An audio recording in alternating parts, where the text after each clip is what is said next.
Now that we know how to write things in function notation, we know how to write equations using function notation, we can use function notation, to model real-life events. So here's a particular problem that you should be expected to do.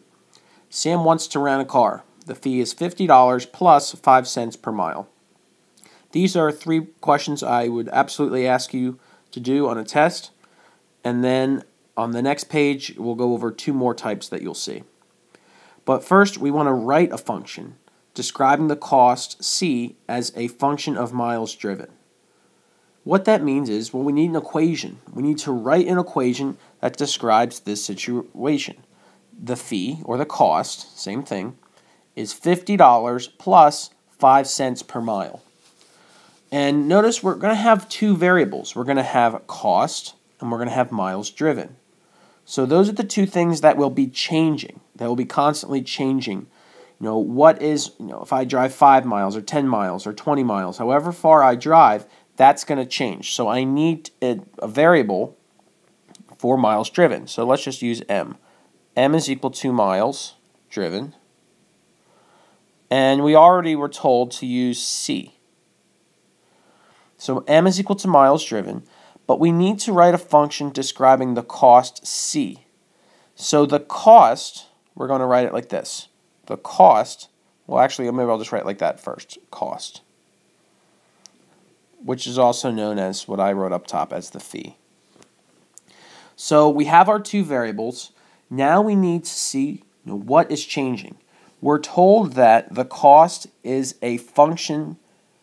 We need to describe it as a function of miles. So that means we're going to be plugging in miles. Cost is going to be functioning on these miles. So our cost, and I'm going to switch colors here. Our cost, when at a certain mileage, is going to be equal to, and now let's look at the equation up here, or the parts of the equation, $50 plus 5 cents per mile. So that means it's going to be $50 plus 5 cents, 0.05, times M, the number of miles driven. So this is our function. Our cost is going to be changing depending on what we're plugging in, depending on how many miles we're driving, and it's going to cost $50 plus 5 cents per mile. The independent and dependent variables. The independent, and I'm going to label this IND and DEP. The independent and dependent variables. We need to write them. Keep in mind that variables are the things that are changing. And in this case, the things that are changing are the things that we described, the miles and the cost. Those are the things that are changing. Now, the most common mistake is that 50 and 5 cents here, those are the independent and dependent. One of them depends on the miles, 5 cents per mile, 50 never changes, so that's independent. That is incorrect because 50 and 5 cents, they are not variables. We're looking for variables. So our inputs are going to be our independent. Inputs, independent, because those are the things that we can control. So M for miles driven, that represents the independent variable because we can choose how many miles we can drive. And the cost, C, that's going to be our dependent variable because the cost depends on how many miles we plug in. So that's how we get around to discovering which are the independent and the dependent. Independent are the variable, there's the variable that we're plugging things in for. Dependent is the variable that depends on the independent or depends on what we're plugging in. And finally, the domain. And not just the domain, but the implied domain. We've already seen what domain is. The domain is just the values that we're allowed to plug in for x, or in this case, m. What are the values we can plug in for m? Now, since this is a linear function up here, we could plug in whatever we wanted. We could plug in 2. We could plug in 7. Now, we could plug in negative 5,000 if we wanted to. Nothing is stopping us from plugging in values from here. However, in this particular problem, where we're talking about miles driven and cost, we do have some sort of values that wouldn't make sense to plug in. And that's what we mean by implied. It's almost kind of, it's implied. It doesn't need any more reason in it. It's just built into the problem that we shouldn't be plugging in negative 1,000, negative 2,000. Because when we're plugging in those numbers, then that mileage, we can't drive negative 1,000 miles. So the implied domain, what can we drive? What can we physically drive? Well, we could, the smallest number of miles that we could drive would be 0. So that is the smallest number that we can realistically drive. Now, this may not make sense realistically, but we don't want to, if you think about how many miles you could drive, we don't want to just say, okay, stop at 1 million or stop at 2 million. Because theoretically we could drive more than that. If we wanted to dedicate our lives to driving this car, we could do that. So we're going to go from 0 to infinity, and that would be our implied domain. And again, the implied domain is just the values that make sense in this problem. 0 all the way up to infinity.